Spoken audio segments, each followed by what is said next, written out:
Hello students. आज हम लोग सेकंड क्लास में पढ़ेंगे stock and debtors method. Previous class में हम लोगों ने पढ़ा था, ब्रांच का कॉन्सेप्ट समझा था, है ना, टाइप ऑफ ब्रांच। उसके बाद अकाउंटिंग ऑफ ब्रांच की accounting with limited set of books में पहला मेथड हम लोगों ने कवर किया था, डेटर्स मेथड। आज हम लोग कवर करेंगे स्टॉक एंड डेटर मेथड। तो बेसिकली हम लोग क्या देख रहे हैं कि with limited set of books, कम से कम बुक्स मेंटेन करके हेड ऑफिस किस तरह से ब्रांच का प्रॉफिटेबिलिटी कैलकुलेट करेगा। नाउ डेटर्स मेथड हम लोगों ने देख लिया, अभी सेकंड हम लोग देखेंगे stock and debtors method.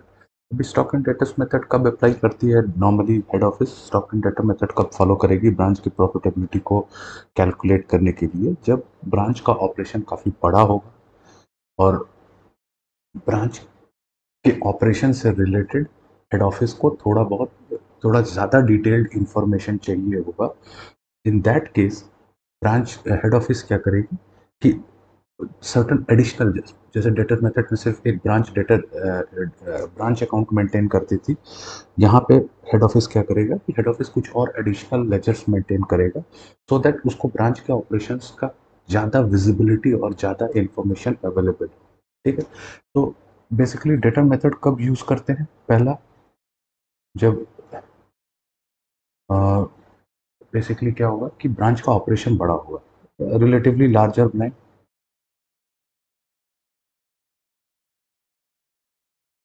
Branch relatively बड़ा होता है, HO wants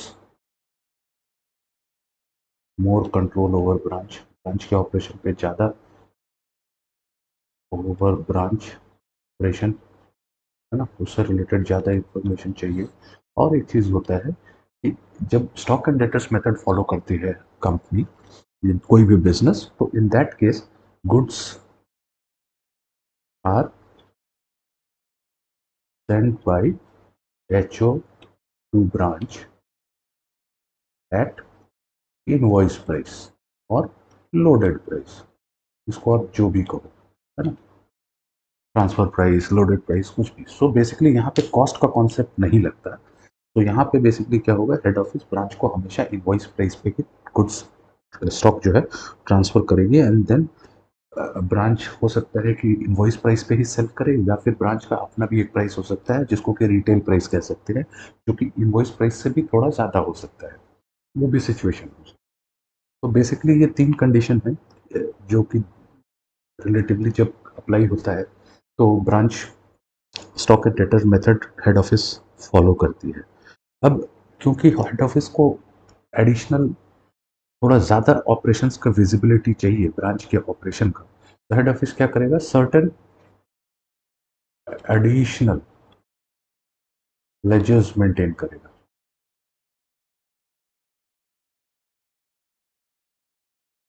okay,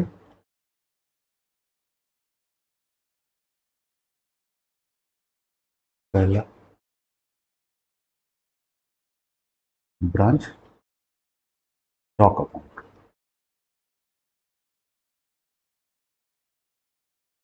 branch debtors account,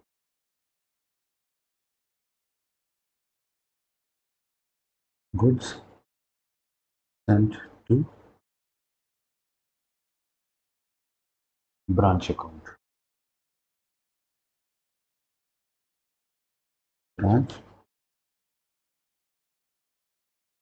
adjustment account,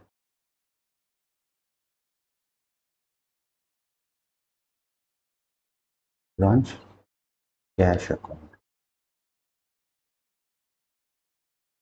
branch expense account,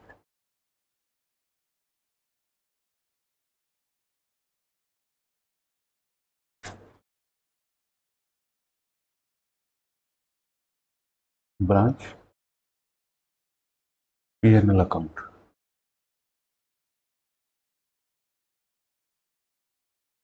branch fixed asset account. तो ये एडिशनल लेजर्स ब्रांच मेंटेन करेगा। तो हम लोगों ने देखा कि मेन डिफरेंस तो यहीं पे हो गया, डेटर्स मेथड में सिर्फ एक अकाउंट मेंटेन करता था हेड ऑफिस, और उसमें ही प्रॉफिटेबिलिटी निकाल देता था। यहाँ पे क्या है, क्योंकि हेड ऑफिस को ब्रांच के ऑपरेशन से रिलेटेड इंफॉर्मेशन थोड़ा डिटेल में चाहिए, थोड़ा डिटेल अंडरस्टैंडिंग चाहिए, तो हेड ऑफिस क्या करेगा कि certain additional books, additional ledger account maintain करेगा, जहाँ से उसे बहुत सारा डिटेल इंफॉर्मेशन अवेलेबल होगा with respect to branch operation. Now यहाँ पे जो वेरियस अकाउंट्स मेंटेन कर रहा है उसमें branch stock account, goods sent to branch account, branch adjustment account, इस ये स्टॉक से रिलेटेड अकाउंट है। ओके, ब्रांच डेटर्स नॉर्मली कब होगा, अगर ब्रांच को क्रेडिट सेल करना अलाउ होगा तो ब्रांच डेटर्स अकाउंट मेंटेन होगा, अदरवाइज नहीं होगा। तो पहले हम लोग देखते हैं ब्रांच स्टॉक अकाउंट। सो ब्रांच स्टॉक अकाउंट बेसिकली क्या है, ब्रांच स्टॉक अकाउंट बनाने का पर्पस क्या होता है हेड ऑफिस का, सो दैट वो स्टॉक का रिकन्सिलिएशन रहे हमेशा हेड ऑफिस के पास। रिकन्सिलिएशन इन द सेंस कि movement of stock from head office to branch and branch to head office, वो इंफॉर्मेशन इस लेजर से निकालता है। तो अगर ब्रांच स्टॉक अकाउंट को आप देखो तो debit credit to balance BD होगा। जब हेड ऑफिस ब्रांच को स्टॉक भेजेगा तो goods sent to branch. Similarly अगर ब्रांच ने रिटर्न कर दिया तो goods sent to branch, cash sales,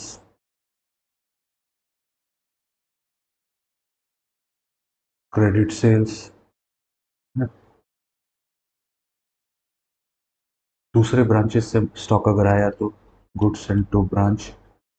तो जब भी ब्रांच के पास स्टॉक आएगा तो डेबिट होगा, कस्टमर ने रिटर्न कर दिया, ठीक है, टू डेटर्स, सन्ड्री डेटर्स। तो जब भी ब्रांच में स्टॉक आएगा तो डेबिट होगा, और जब भी ब्रांच से स्टॉक बाहर जाएगा तो ये ब्रांच स्टॉक अकाउंट क्रेडिट होगा। And this is maintained at invoice price. Okay, सब कुछ इनवॉइस प्राइस पे होगा।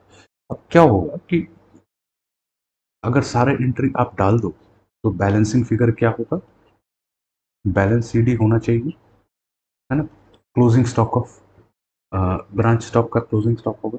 लेकिन एक्चुअल प्रैक्टिकल सिनेरियो में क्या होता है कि क्लोजिंग स्टॉक का वर्किंग कैसे होता है, stock physical counting of stock होगा। So let's say on the last day of the accounting year branch क्या करेगा, ब्रांच अपना स्टॉक काउंट करेगा, हर आइटम का फिजिकल कितना स्टॉक है, और उस स्टॉक का जो भी फिजिकल क्वांटिटी निकलेगा उसको इनवॉइस प्राइस, उसका जो आईपी रेट होगा, इनवॉइस प्राइस रेट होगा, उससे मल्टीप्लाई करके क्लोजिंग स्टॉक का वैल्यू अराइव होगा।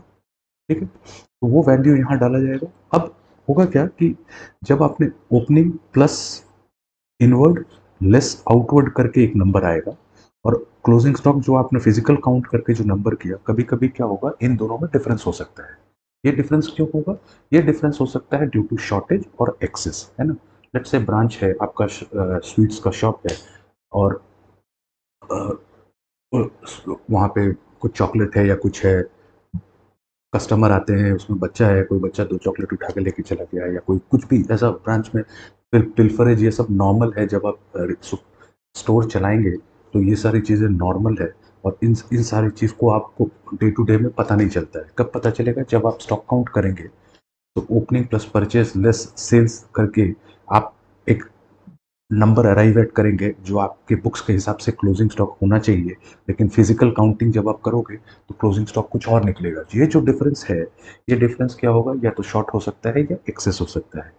तो वो जो भी होगा वही बैलेंसिंग फिगर होगा। उसको अब यहाँ जिस तरफ भी आएगा उधर आप डाल दो, इधर आएगा तो शॉर्ट हो गया, इधर आएगा तो एक्सेस हो गया, तो इधर आ गया, और देन ये स्टॉक अकाउंट क्लोज हो जाएगा।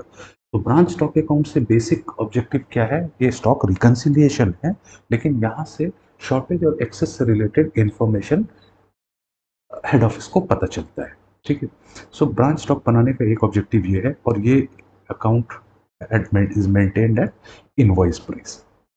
उसके बाद आते हैं हम लोग goods sent to branch account. This is maintained at cost price. Goods sent to branch account क्या है, ये बेसिकली हेड ऑफिस का स्टॉक अकाउंट है ना। जब हेड ऑफिस ब्रांच को स्टॉक ट्रांसफर करेगा, जब हेड ऑफिस ब्रांच को स्टॉक भेजेगा टू सेल, तो हेड ऑफिस क्या एंट्री करेगा, branch stock account debit, to goods send to branch account, अपना स्टॉक को क्रेडिट करेगा। तो ये account basically head office maintain करेगा एट कॉस्ट प्राइस। और ब्रांच एडजस्टमेंट अकाउंट क्या है? ब्रांच एडजस्टमेंट अकाउंट क्यों बनाते हैं? क्योंकि all the stock and debtors method में जो स्टॉक भेजा जा रहा है वो एट इनवॉइस प्राइस है। It means it is cost plus certain amount, जो भी परसेंटेज हो, कॉस्ट प्लस 10%, 20%, 30%।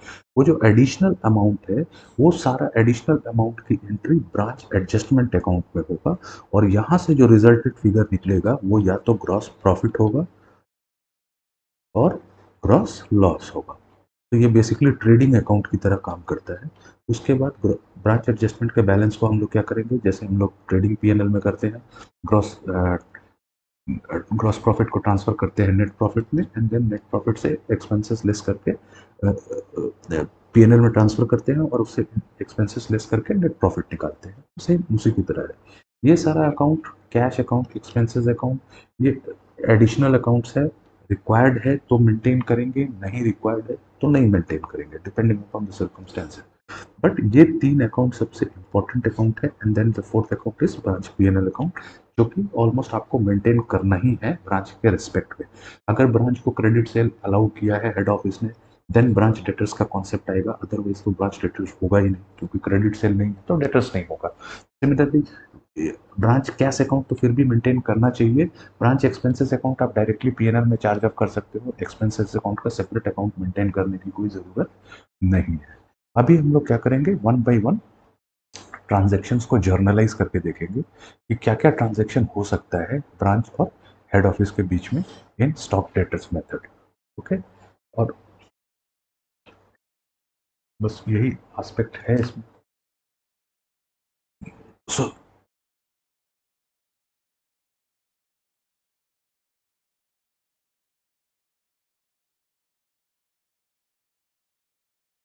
याद रखना है कि एंट्री हेड ऑफिस कर रहा है।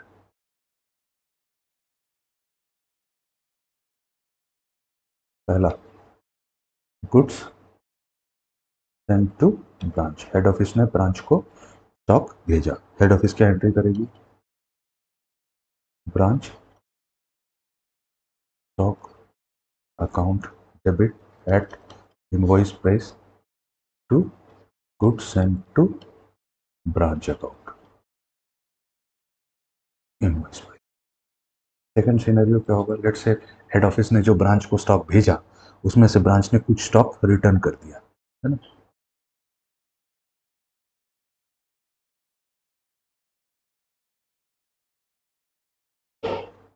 Goods return by branch to head office, तो जस्ट इसका रिवर्सल एंट्री होगा, goods send to branch by branch stock account, ये भी इनवॉइस प्राइस पे होगा।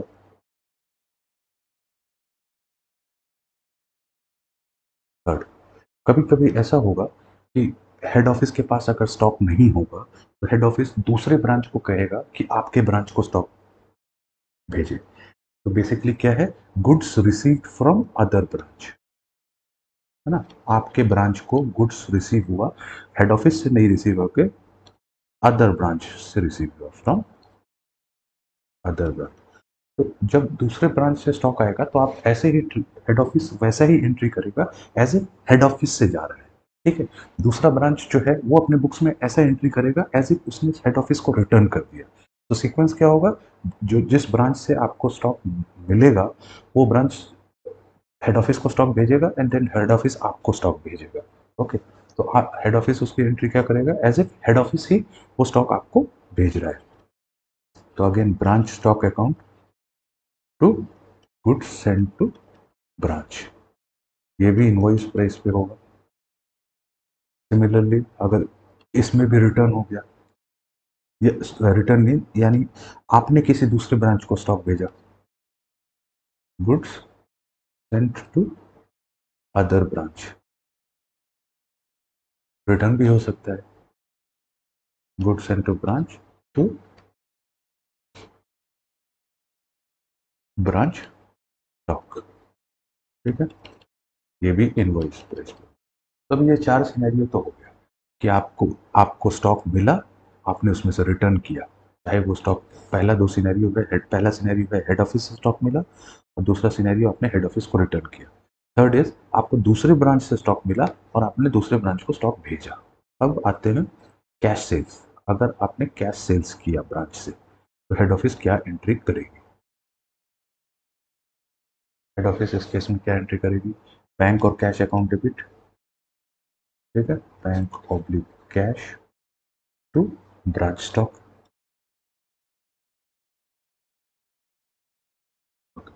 अभी ये एंट्री किस वैल्यू पे होगा? ये एंट्री होगा एक्चुअल वैल्यू पे, एक्चुअल सेल्स प्राइस। ठीक है, then credit sale,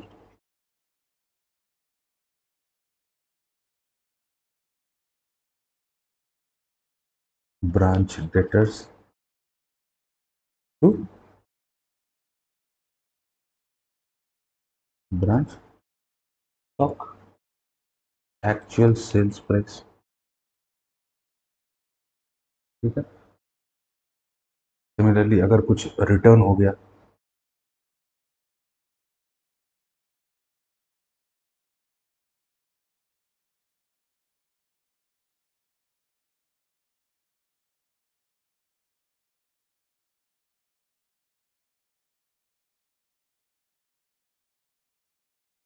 branch debtors.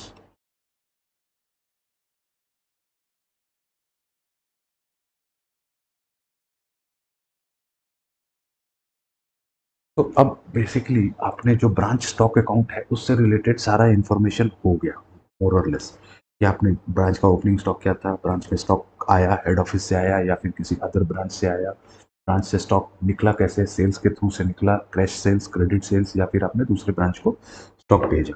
अब आप लेट से ईयर एंड हो गया, ये सारा कुछ किया। अभी आप 31 दिसंबर या 31 मार्च, जो भी आपका ईयर एंड डेट है, 31 मार्च आ गया और आपने क्या किया कि क्लोजिंग स्टॉक कैलकुलेट किया। क्लोजिंग स्टॉक कैसे कैलकुलेट करेंगे? आप अपना, जब दुकान बंद हो जाएगा, शॉप क्लोज हो जाएगा रात को 10 बजे 11 बजे, उसके बाद आप क्या करोगे? फिजिकल काउंटिंग करोगे स्टॉक का, और जितना भी फिजिकल स्टॉक मिलेगा लाइन आइटम वाइज लिखोगे, आइटम ए, आइटम बी, आइटम सी, कितने कितना स्टॉक है, उसको उसके इनवॉइस प्राइस से मल्टीप्लाई करेंगे तो आपका क्लोजिंग स्टॉक का वैल्यू निकल जाएगा। नाउ ये इन्फॉर्मेशन आप हेड ऑफिस को पास ऑन करोगे कि मुझे मेरे ब्रांच में ये सारी चीज़ें फिजिकली मिला है। नाउ हेड ऑफिस जब उसे ब्रांच स्टॉक अकाउंट में डालेगा तो हेड ऑफिस देखेगा कि ब्रांच स्टॉक का ओपनिंग स्टॉक था, उसमें ऐड करेंगे जितना भी गुड्स ब्रांच में आया, जितना भी लेस करेंगे जितना भी स्टॉक ब्रांच से निकला, उसके बाद एक डिराइव्ड फिगर आएगा। उस फिगर में और फिजिकल काउंटिंग करने के बाद जो फिगर निकला, इन दोनों में अगर डिफरेंस है तो लेट से जो फिजिकल काउंटिंग का फिगर है वो कम है और ब्रांच स्टॉक अकाउंट में का डिराइव्ड वैल्यू ज़्यादा है, then there is a shortage. तो इस शॉर्टेज की अकाउंटिंग आप कैसे करेंगे? आप क्या करेंगे? एक अकाउंट खोलेंगे, shortage account to branch stock account. ये किस वैल्यू पे होगा? इनवॉइस प्राइस पे होगा।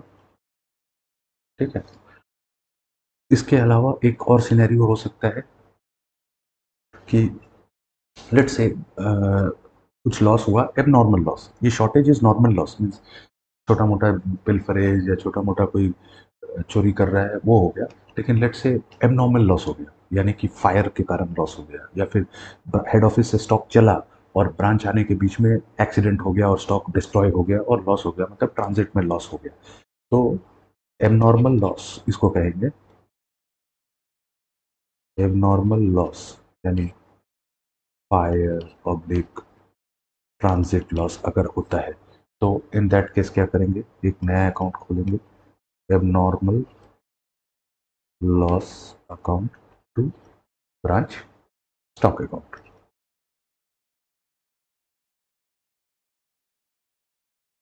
IP.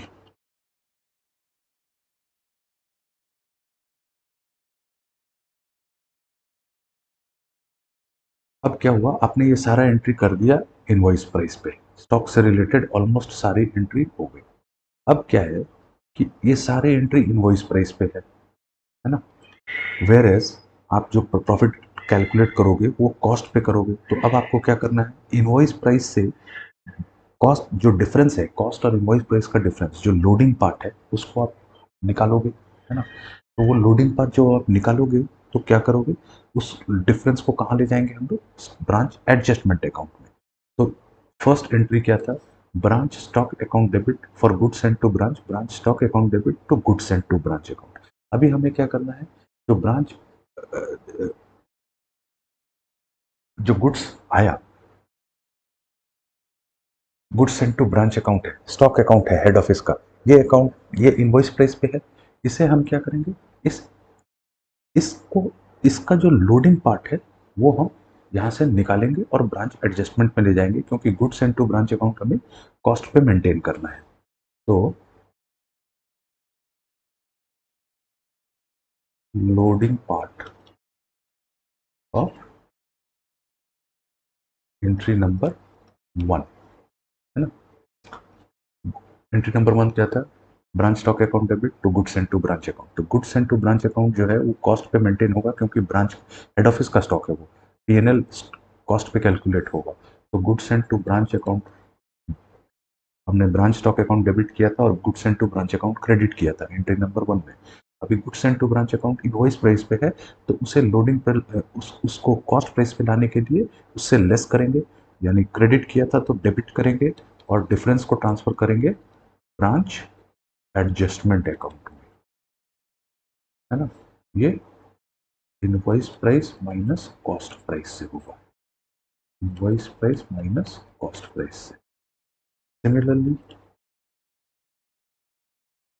Loading part of entry number 2, अगर ब्रांच ने स्टॉक रिटर्न किया, तो हमने रिटर्न किया तो क्या एंट्री किया, goods and to branch stock account. तो यहाँ पे हम करेंगे branch adjustment to goods and to branch, invoice price minus cost price. Similarly third entry जो था, किसी दूसरे ब्रांच से आपको स्टॉक मिला, है ना।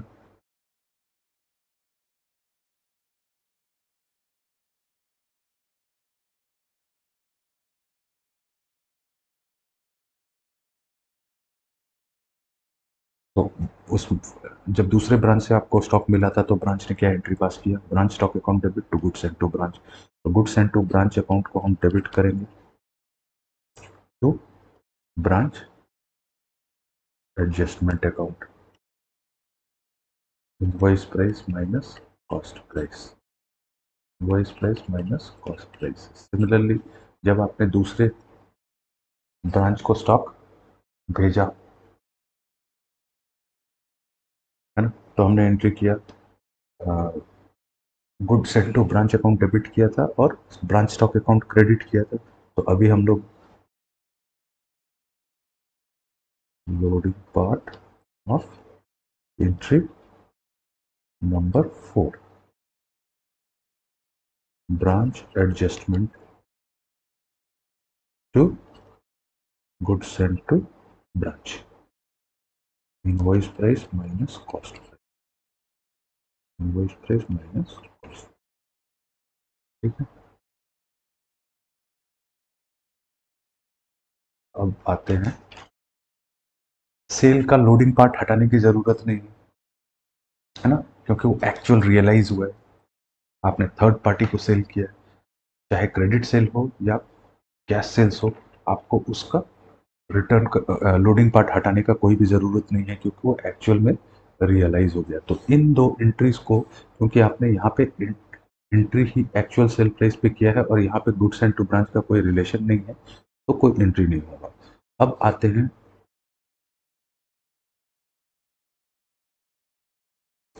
शॉर्टेज हो गया, यहाँ पे आपने स्टॉक काउंट किया और शॉर्टेज हो गया। अगेन ये शॉर्टेज जो है ये इनवॉइस प्राइस पे है, तो इस शॉर्टेज को आपको लेके आना है कॉस्ट प्राइस पे,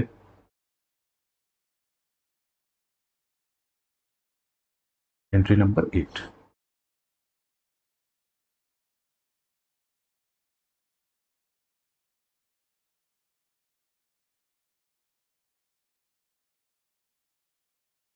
तो शॉर्टेज अकाउंट को आपने डेबिट किया था, तो शॉर्टेज अकाउंट को तो क्रेडिट करना है आपको, तो शॉर्टेज अकाउंट ज़ीरो हो जाएगा। ठीक है, तो यहाँ पे हम लोग क्या करेंगे, ब्रांच एडजस्टमेंट अकाउंट डेबिट होगा। ओके, ब्रांच पीएनएल अकाउंट भी डेबिट होगा, और देन शॉर्टेज अकाउंट, ये शॉर्टेज अकाउंट किस पे है, क्रेडिट पे है, इनवॉइस प्राइस पे है। आपने डेबिट किया था इनवॉइस प्राइस पे, तो आपने क्रेडिट कर दिया इनवॉइस प्राइस पे, तो शॉर्टेज अकाउंट नलीफाई हो गया। अब ब्रांच एडजस्टमेंट में हम क्या डालेंगे, ब्रांच एडजस्टमेंट में हम लोग डालेंगे इनवॉइस प्राइस और कॉस्ट प्राइस का जो डिफरेंस है वो डाल दिया, लोडिंग पार्ट डाल दिया ब्रांच एडजस्टमेंट में, और जो शॉर्टेज है यानी कि जो माल शॉर्ट कर गया उससे वो आपके लिए एक्चुअल में लॉस है, तो उसको आप क्या करोगे, पीएनएल पे ट्रांसफर करोगे, ब्रांच पीएनएल में आपने ट्रांसफर कर दिया क्योंकि वो एक्चुअल लॉस हो गया। अभी वो शॉर्टेज हो गया तो अब आप उसको किसी ने चोरी कर लिया, पिल्फरेज हो गया है ना, श्रिंकेज हो गया, तो अब ये वो एक्चुअल लॉस है, तो उसका जो कॉस्ट प्राइस है उसने उसको आपने पीएनएल में ट्रांसफर कर दिया, और उसका जो लोडेड है वो अपने ब्रांच एडजस्टमेंट में यानी जीपी निकालने के कैलकुलेशन में लेस कर दिया। Branch adjustment account nominal account है, तो अगर इसमें क्रेडिट होता है तो इनकम है, डेबिट होता है तो लॉस है, तो आपने उसको निकाल दिया। सिमिलरली जब एबनॉर्मल लॉस का सिचुएशन आएगा, ठीक है, loading part of entry number 9, तो पहले हम लोग एंट्री नंबर 9 यहाँ फिर से करते हैं और उसके बाद लोडिंग समझते हैं। हम लोग क्या किया, abnormal loss to branch stock account, हम लोगों ने ये एंट्री किया था, abnormal loss to branch stock, ये किस पे था, आईपी पे था, है ना। अभी इसका हम लोग रिवर्सल डालेंगे, तो एक तो क्लियर है कि एबनॉर्मल लॉस अकाउंट क्रेडिट होना है क्योंकि वो अकाउंट तो नलीफाई हो जाएगा, और इसका रिवर्सल आप कर रहे हैं, तो यहाँ पे भी आपको पता है कि आपको ब्रांच एडजस्टमेंट अकाउंट लाना होगा लोडिंग पार्ट के लिए, ठीक है, ले आए। उसके बाद ब्रांच एडजस्टमेंट अकाउंट आप किस किस अमाउंट से लाएंगे, आईपी माइनस सीपी, ये तो क्लियर है।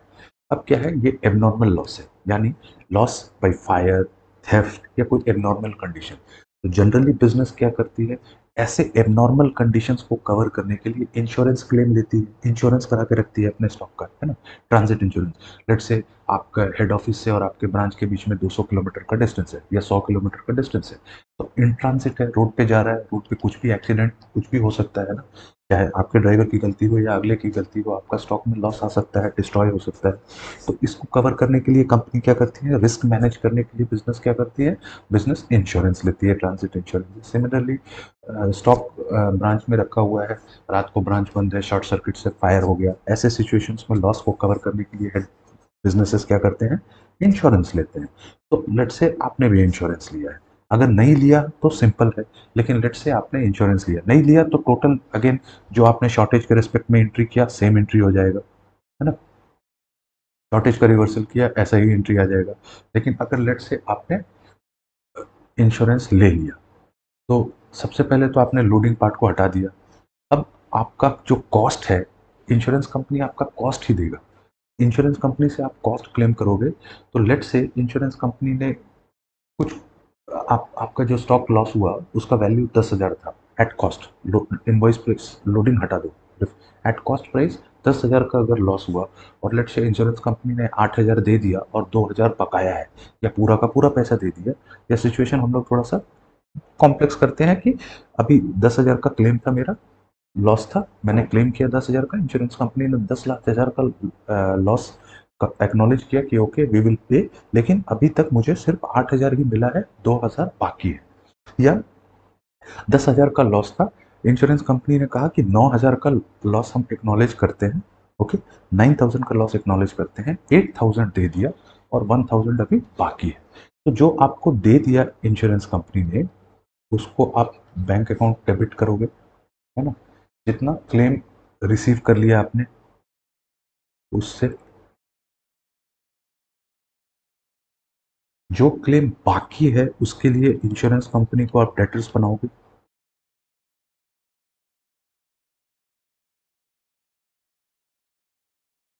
ना। तो 10,000 का स्टॉक लॉस था, 9,000 इंश्योरेंस कंपनी ने एक्नॉलेज किया, तो आप उसमें से 8,000 दे दिया, 8,000 की एंट्री आपने यहाँ कर दी, ठीक है।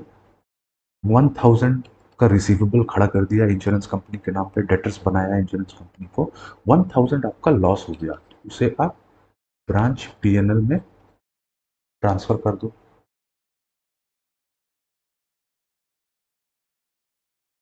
और abnormal loss account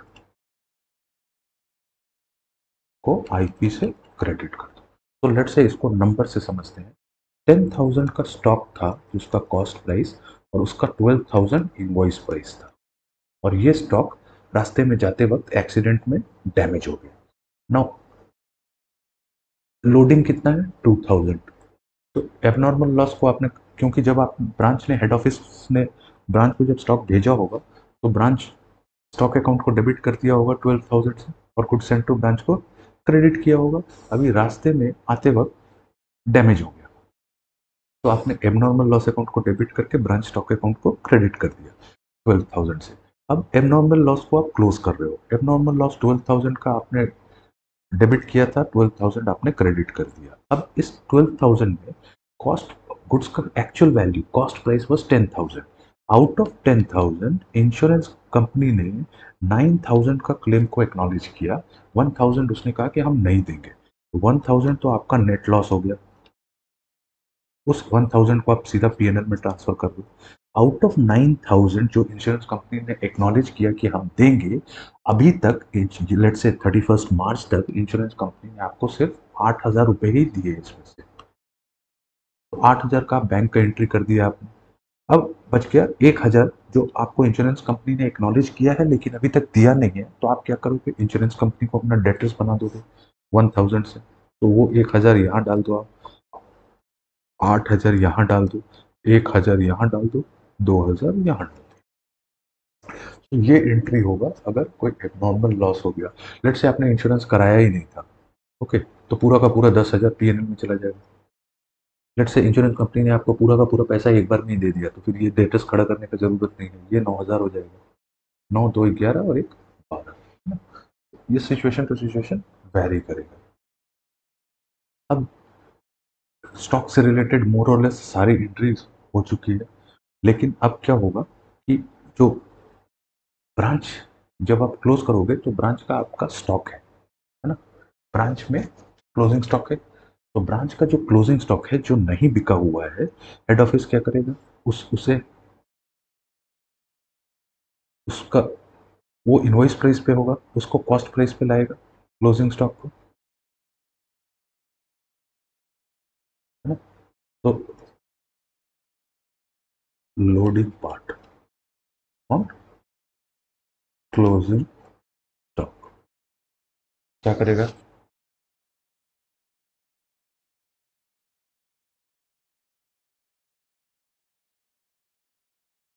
branch adjustment to stock reserve.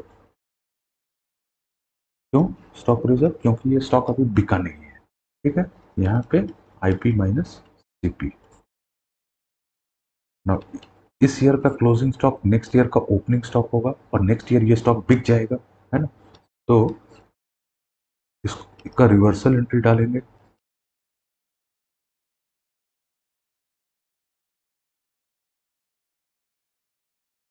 Stock reserve, ये नेक्स्ट ईयर होगा, first day of the next year, to branch adjustment, again IP minus CP.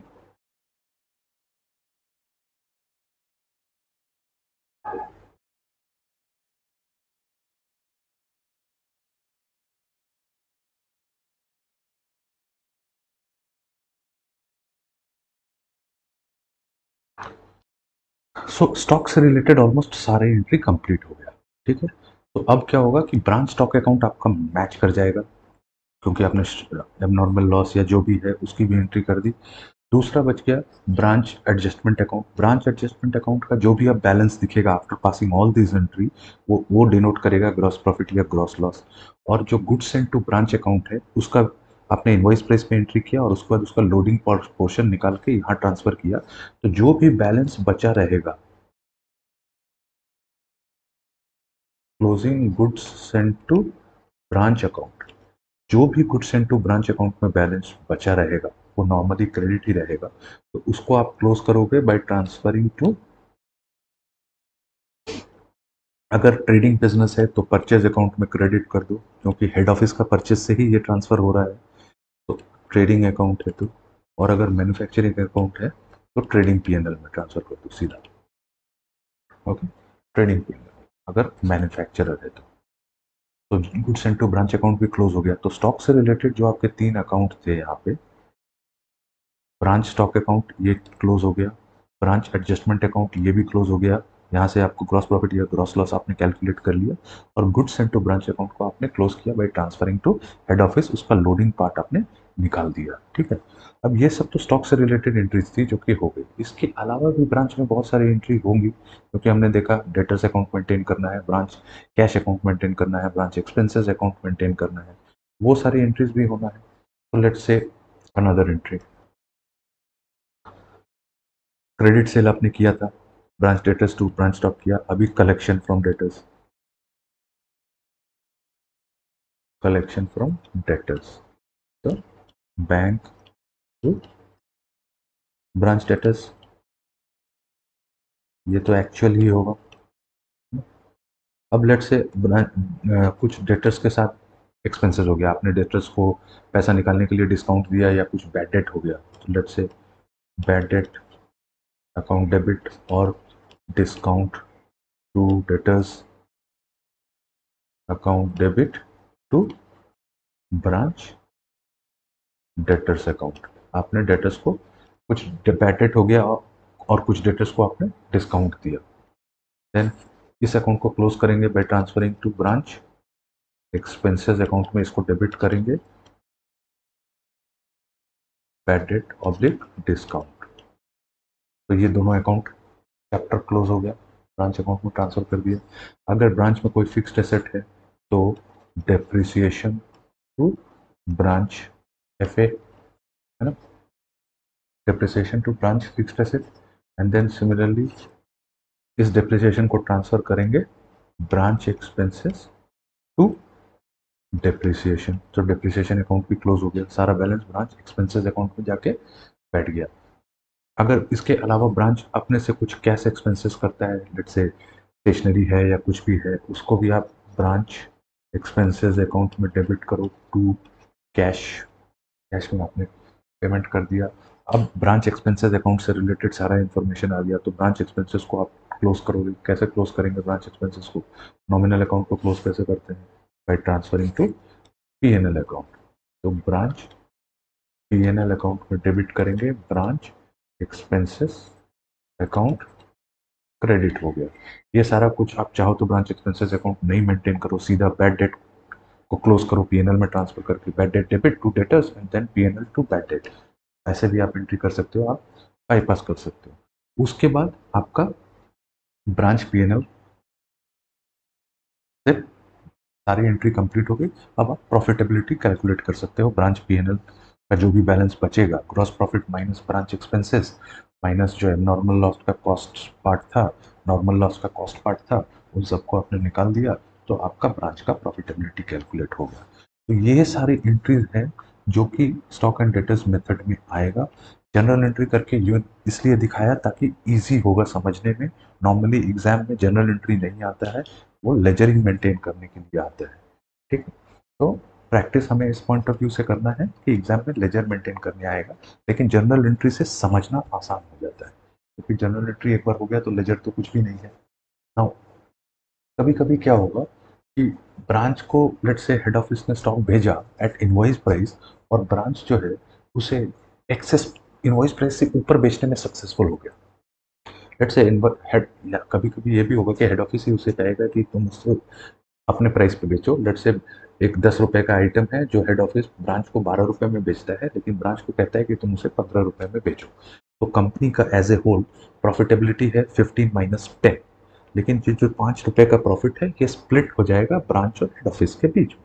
लेकिन कभी कभी ऐसा भी होगा कि हेड ऑफिस ब्रांच को भेजता है 12 रुपए में बेचने के लिए, 10 रुपए का माल 12 में बेचता है और बोलता है कि आप 12 में ही बेचो, लेकिन ब्रांच जो है उसे ज्यादा में बेच देता है। इन दैट केस क्या होगा कि जो ब्रांच स्टॉक अकाउंट में जो एंट्री आएगी, है ना, अगर हेड ऑफ ब्रांच उसको एक्सेस में बेच पा रहा है, when branch sold stock above IP, okay, तो ब्रांच स्टॉक अकाउंट को आप डेबिट करोगे, हेड ऑफिस ब्रांच स्टॉक को डेबिट करेगा और क्रेडिट करेगा ब्रांच एडजस्टमेंट को। अमाउंट क्या होगा? Selling price minus invoice price. क्योंकि आईपी से रिलेटेड एंट्री तो ऑलरेडी हो चुका है, कॉस्ट और आईपी का एंट्री ऑलरेडी हो चुका है। अब आप क्या करोगे? सेलिंग प्राइस माइनस आईपी, ये एक एडिशनल एंट्री आ सकता है। और अगर आईपी से लेस सेल कर रहा है, लेट से स्टॉक बिक ही नहीं रहा है, क्वालिटी खराब हो रहा है, तो डिस्काउंटेड प्राइस में बेच दिया, सो दैट वेस्टेज का पैसा तो बच गया। वेस्ट फेंकने से अच्छा है कि 2 रुपए में 10 रुपए का आइटम को 10 रुपए लॉस करने से अच्छा है कि 2 रुपए में बिक जाए, तो 2 रुपए ही आए। तो अगर कम में ही बेचना है तो इसका रिवर्सल एंट्री हो जाएगा। तो ये एक एडिशनल सिनेरियो हो सकता है कि कभी कभी क्वेश्चन में ये इस तरह से भी पूछ सकता है। तो ये बेसिकली था branch stock and debtors method. और अभी डिपेंडेंट ब्रांच से रिलेटेड यही दो मेन मेथड है। फाइनल अकाउंट मेथड एक है, फाइनल अकाउंट मेथड कुछ भी नहीं है। हेड ऑफिस क्या करेगा? ब्रांच अकाउंट मेंटेन करेगा वहाँ पे एज डेटर्स मेथड में जिस तरह से मेंटेन करता था, और एक मेमोरेंडम पीएनएल अकाउंट बनाएगा, ट्रेडिंग पीएनएल अकाउंट, जैसे हम लोग ट्रेडिंग पीएनएल अकाउंट बनाते थे। डेटर्स अकाउंट वो एज इट इज मेंटेन करेगा, ब्रांच अकाउंट वो ऐसे एट इज मेंटेन करेगा कि branch is a personal account, debtors है, और वो मेंटेन करेगा। तो उसमें वैसा कुछ है नहीं ऐसे। Main is debtors and stock and debtors method, branch और फाइनल अकाउंट मेथड एज जैसे हम लोगों ने फाइनल अकाउंट बनाया है, सेम चीज़ वहाँ पे बनाना है, trading profit and loss account वैसा ही है। और वो एक मेमोरेंडम अकाउंट है। नॉर्मली एग्जाम में क्वेश्चन अगर आता है तो branch debt stock and debtors method से आता है। तो डिपेंडेंट ब्रांच अभी हमारा कंप्लीट हो गया। नेक्स्ट क्लास में हम लोग इंडिपेंडेंट ब्रांच देखेंगे, देन हम लोग फॉरेन ब्रांच पढ़ेंगे। Okay, thank you.